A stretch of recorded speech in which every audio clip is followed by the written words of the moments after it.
3.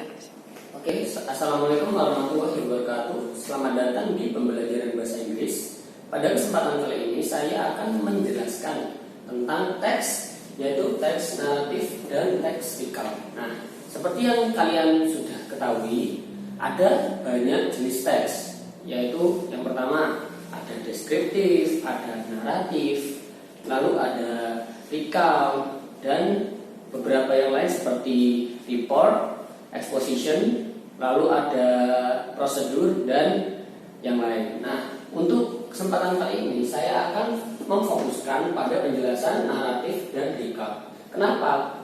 Saya hanya menjelaskan naratif dan recall karena kedua teks ini hampir mirip, namun masih ada perbedaan seperti itu.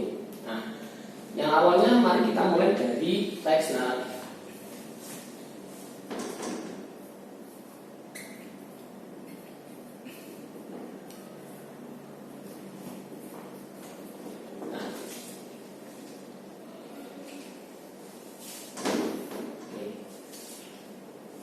Naratif teks yaitu teks yang bertujuan untuk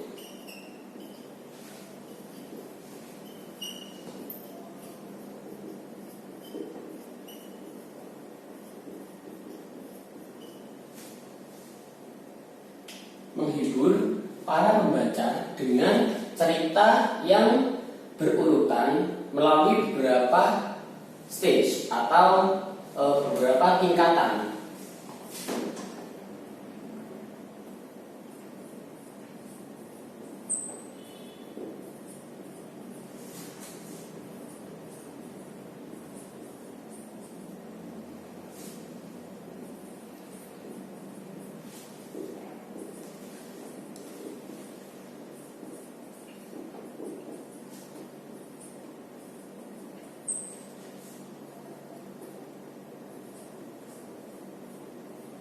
Yang berurutan dan diakhiri. Nah, utamanya diakhiri oleh resolusi. Nah, resolusi di sini maksudnya adalah penyelesaian masalah pada cerita tersebut. Jadi di dalam cerita naratif itu selalu diawali oleh suatu perkenalan. Nah, lalu di tengah cerita pasti ada namanya konflik. Konflik itu dari yang pertama dari meningkat sampai diakhiri oleh resolusi atau penyelesaian masalah. Seperti itu ya. Nah, di sini tujuan dari teks naratif yaitu untuk menghibur pembaca melalui suatu cerita yang berurutan dan diakhiri oleh resolusi. Jadi biasanya itu setelah konflik itu memuncak, setelah konflik itu selesai, pasti akan ada resolusi untuk menyelesaikan konflik tersebut. Seperti itu. Nah, coba Mas sebutkan beberapa strukturnya. Struktur umum dari teks naratif. Nah,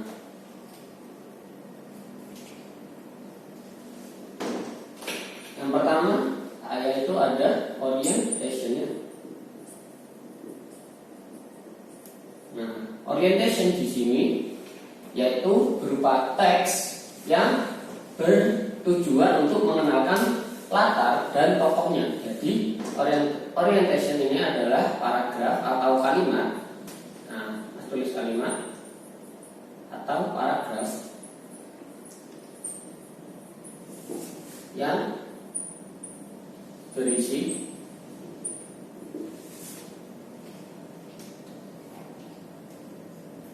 perkenalan tokoh dan latar.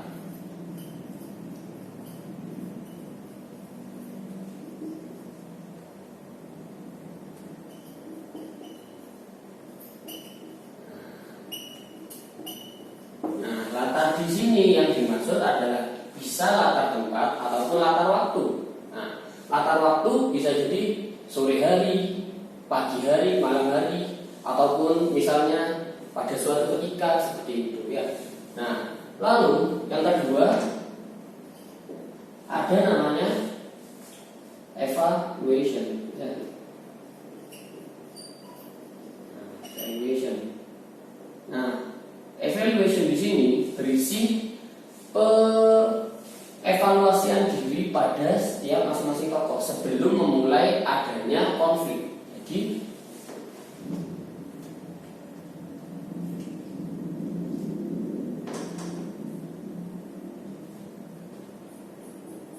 evaluasi terhadap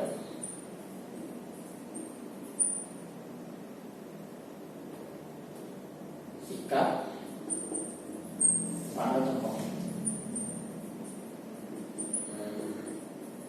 Jadi di sini sebelum memulai konflik, jadi setiap tokoh itu akan dievaluasi apa yang akan mereka kerjakan, apa yang sudah mereka kerjakan, seperti itu. Nah, sebelum adanya konflik, sebelum memulai konflik. Nah, yang ketiga adalah complication. Complication di sini memuncaknya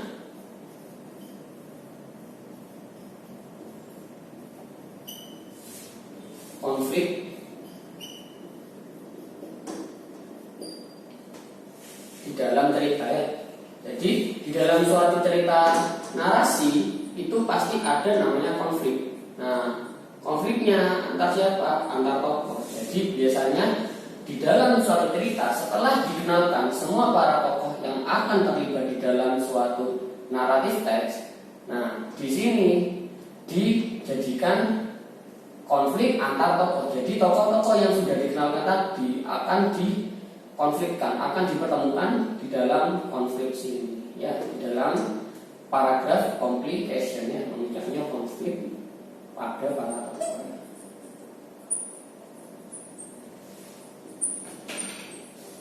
Itu. Nah, lalu yang terakhir,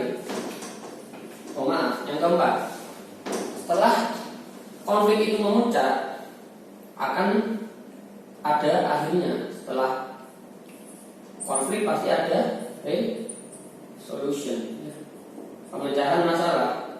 Nah, ini pemecahan masalah.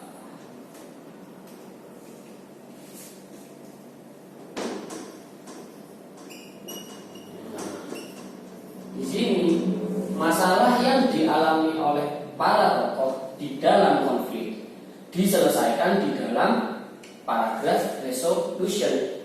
Nah, entah resolution atau solusinya atau pemecahan masalahnya itu menjadi lebih baik ataupun menjadi lebih buruk, tergantung bagaimana cerita itu berjalan.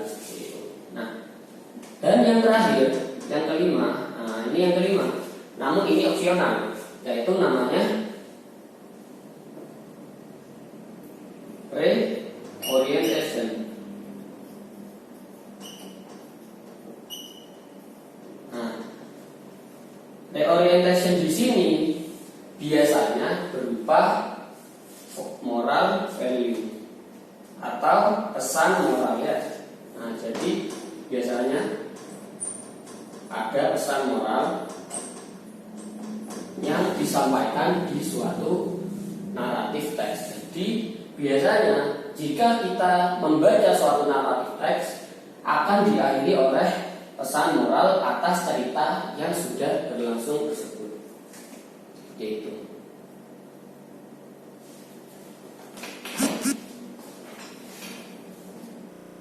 Oke, Mas lanjutkan ke ciri-ciri naratif teks. Nah, di sini setiap teks kan pasti ada ciri-cirinya setelah struktur, ya. Nah, untuk menandai bagaimana teks itu berlangsung, apakah teks ini merupakan naratif teks, apakah teks ini merupakan deskriptif, harus dibedakan melalui ciri-cirinya juga struktur, ya. Nah, untuk ciri-ciri yang pertama dari naratif teks yaitu cerita dalam naratif teks yaitu selalu berputar pada tokoh, ya. Nah, jadi tokoh yang sudah disebutkan di dalam narrative text, di dalam orientation itu akan terus disebutkan di dalam paragraf-paragraf selanjutnya sampai cerita itu berakhir ya. Nah, selalu berhubungan dengan tokoh yang disebutkan di atas seperti itu. Nah, lalu yang kedua yaitu selalu menggunakan past tense ya. Nah, di sini namanya suatu cerita pasti sesuatu yang sudah pernah diceritakan ya. Nah, maka dari itu di dalam narrative text selalu menggunakan past tense. Tidak ada namanya future tense ataupun present tense di dalam narrative text. Jadi semua cerita dalam narrative text itu berupa past tense seperti once upon a time, one day, seperti apa ya, one week ago, seperti yesterday, seperti itu, ya. Nah, jadi semua cerita di dalam narrative text itu pasti menggunakan past tense. Nah, lalu ini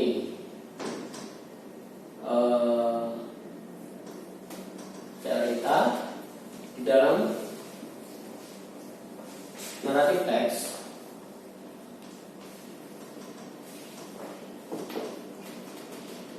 berupa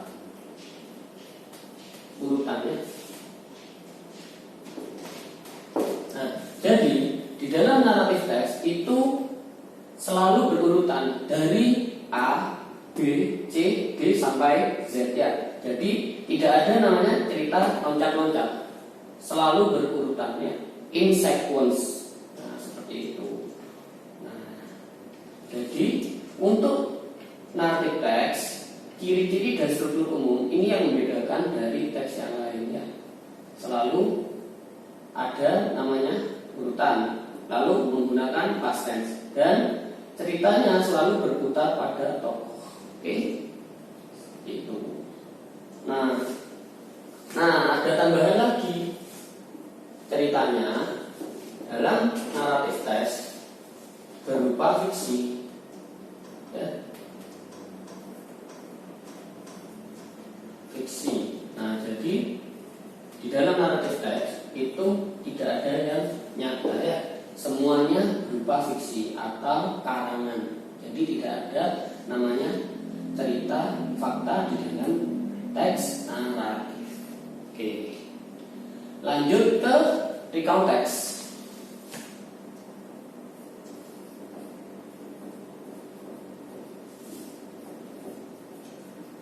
Oke.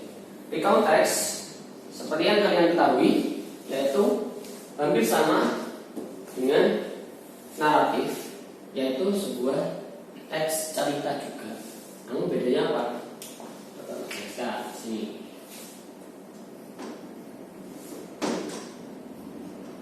Recount text adalah teks yang bertujuan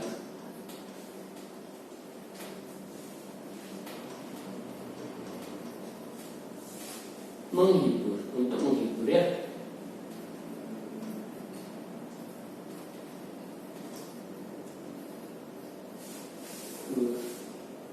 Menghibur siapa? Menghibur pembaca ya. Pembaca dengan apa? Menceritakan pengalaman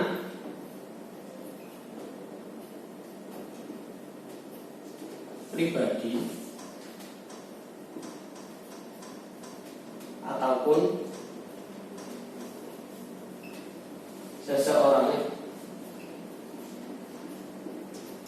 Nah, di sini teks recount adalah teks yang bertujuan untuk menghibur para pembaca ya, dengan apa? Menceritakan pengalaman pribadi, pengalaman seseorang tersebut ataupun pengalaman seseorang. Jadi bisa saja dia diceritakan oleh seseorang tentang pengalaman orang tersebut, lalu dia menceritakan kembali melalui apa? Melalui teks recount seperti itu. Jadi dia menulis suatu pengalaman yang sudah terjadi ataupun yang sudah terjadi milik pribadi ataupun milik seseorang, ya itu.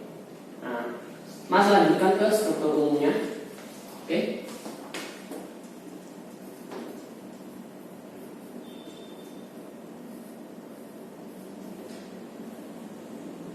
Nah, struktur umum pada teks recount.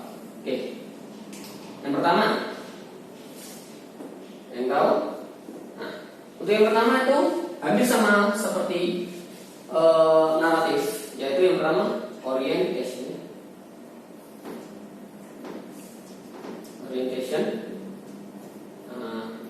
Orientation di sini yaitu sama dengan naratif teks, perkenalan tokoh.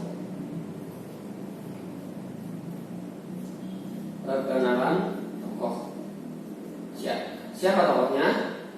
Biasanya kebanyakan naratif teks atau kebanyakan recount teks itu menggunakan sudut pandang orang pertama atau sudut pandang orang ketiga, ya. Biasanya menggunakan I. Nah, kalau nggak I biasanya menggunakan nama seseorang seperti itu. Nah, itu menggunakan sudut pandang orang ketiga. Ataupun kalau misalnya orang pertama berarti menggunakan I, me. Gitu. Nah, lanjut struktur kedua yaitu events, ya. Events. Nah, events di sini maksudnya kejadian-kejadian yang berlangsung, ya, yang berlangsung selama di dalam teks. Jadi events ini urutan kejadiannya, urutan kejadian. Nah, urutan kejadian yang sudah terjadi di dalam teks tersebut, yang sudah dialami oleh tokoh tersebut. Tokoh di sini biasanya menggunakan apa tadi? Menggunakan sudut pandang orang pertama ataupun sudut pandang orang ketiga, ya. Nah, lalu yang ketiga, nah, reorientation, ya. Nah, reorientation. Oke. Nah, reorientation di sini maksudnya adalah konklusi, nah, atau kesimpulan. Nah, biasanya kesimpulan dari apa? Kesimpulan dari kejadian-kejadian yang sudah dialami oleh tokoh tersebut. Jadi, misal last week I went to Surabaya. I went there with my family to go to the beach. Misal seperti itu. Nah, dan dia terus menjelaskan kejadian-kejadian secara berurutan yang sudah dialami. Nah, lalu dia simpulkan. Nah, kesimpulannya misalnya in the end I felt very happy. Nah, pada kejadian itu dia menyimpulkan kalau dia sangat senang. Dia merasa senang karena sudah liburan ke Surabaya. Seperti itu contoh. Oke. Nah, Mas lanjutkan ke ciri-ciri pada recount text.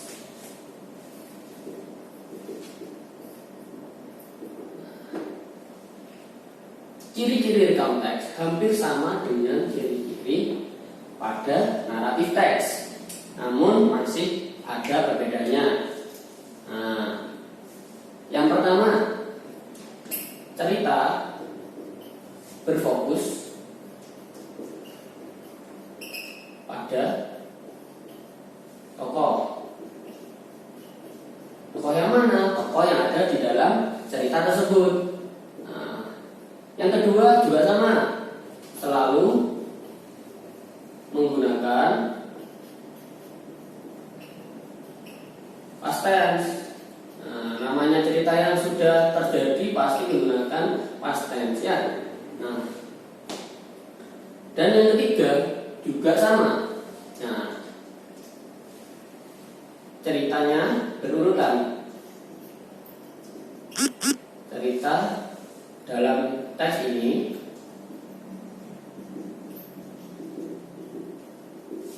selalu berurutannya.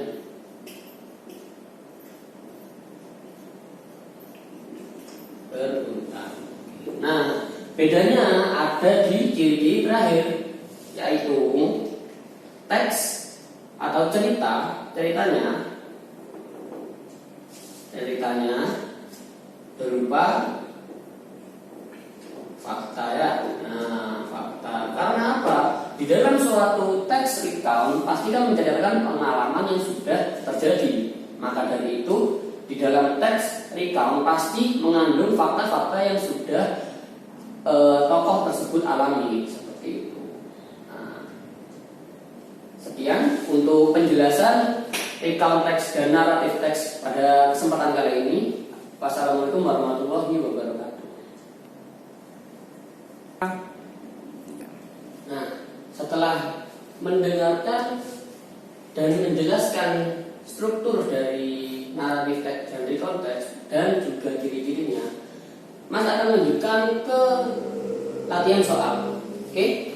Nah, seperti yang sudah kalian baca di dalam soal dan teks yang sudah Mas berikan, coba kita jawab dari nomor 1 yang teks berjudul Timun Mas ya.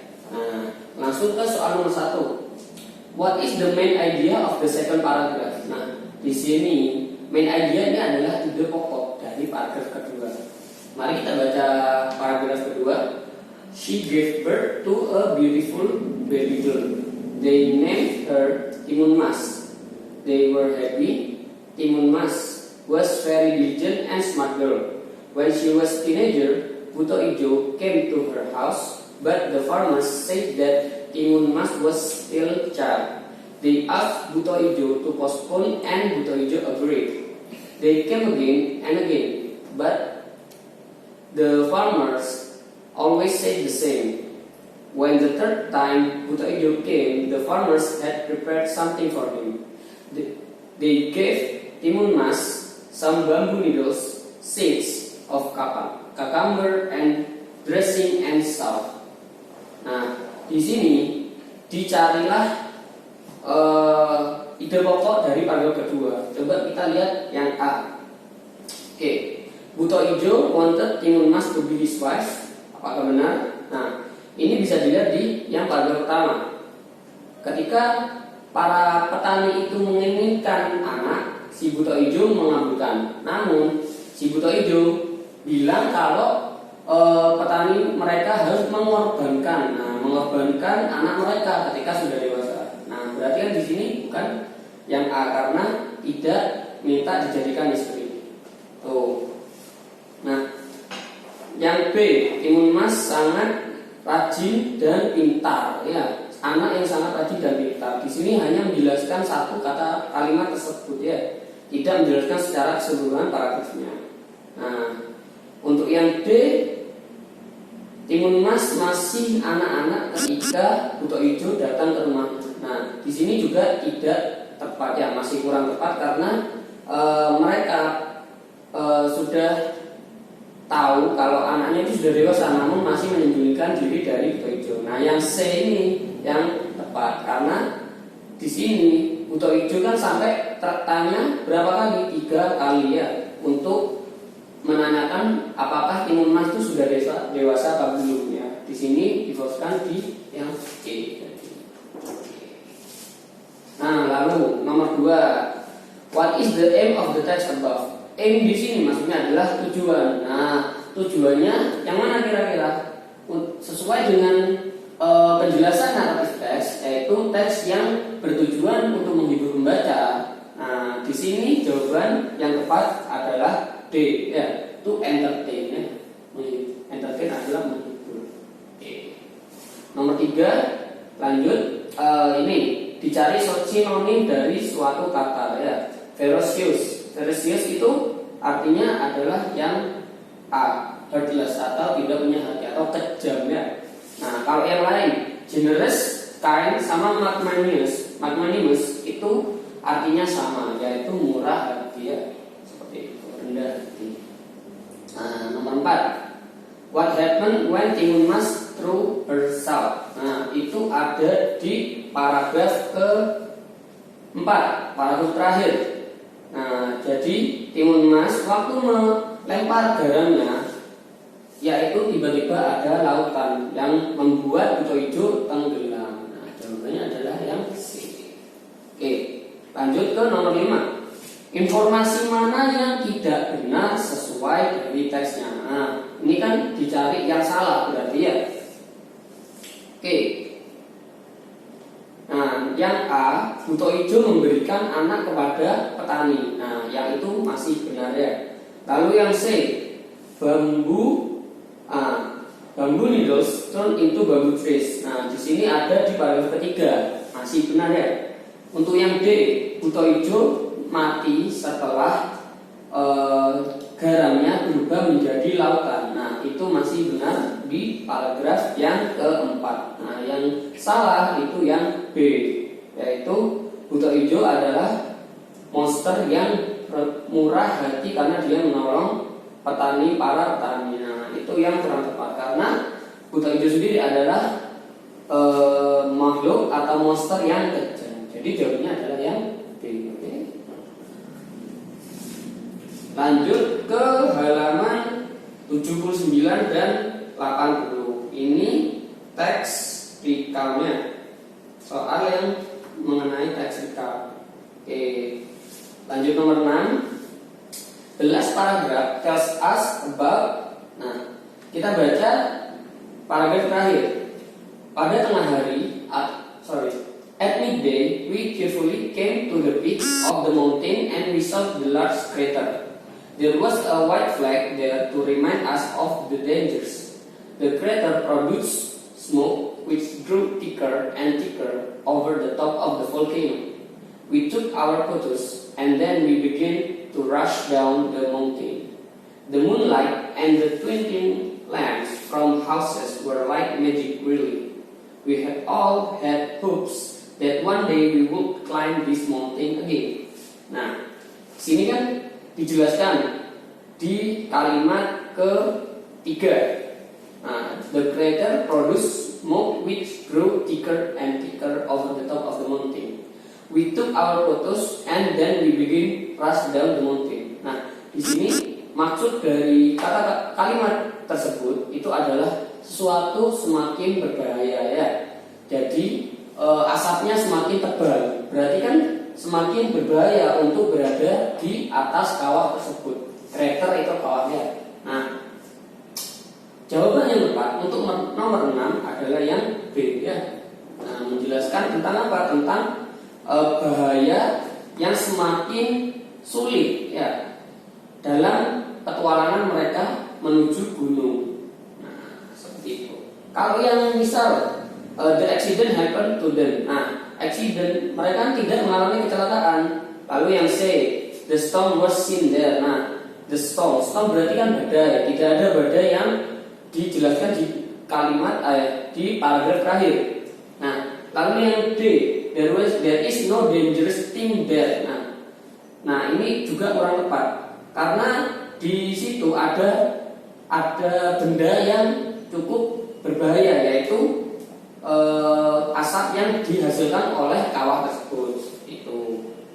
Nah, where was the writer join mountaineering activity? Mereka si penulis itu kemana?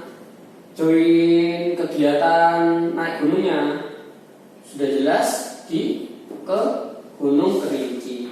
Itu. Jadi jawaban yang tepat adalah yang D. Nomor 8. Ada bendera putih di puncak gunung. Karena apa? Karena seperti di paragraf terakhir itu menandakan bahaya, tanda bahaya, yaitu B, it means danger. Nah, itu artinya tanda bahaya. Oke, lanjut ke nomor 9. From the text, we know that the writer. Nah, dari teksnya kita tahu bahwa si penulis ada di paragraf terakhir, yaitu we all had hopes that one day we would climb this mountain again. Nah, itu yang tepat. Jadi dia berharap kalau dia dapat mendaki Gunung Kerinci lagi, seperti itu.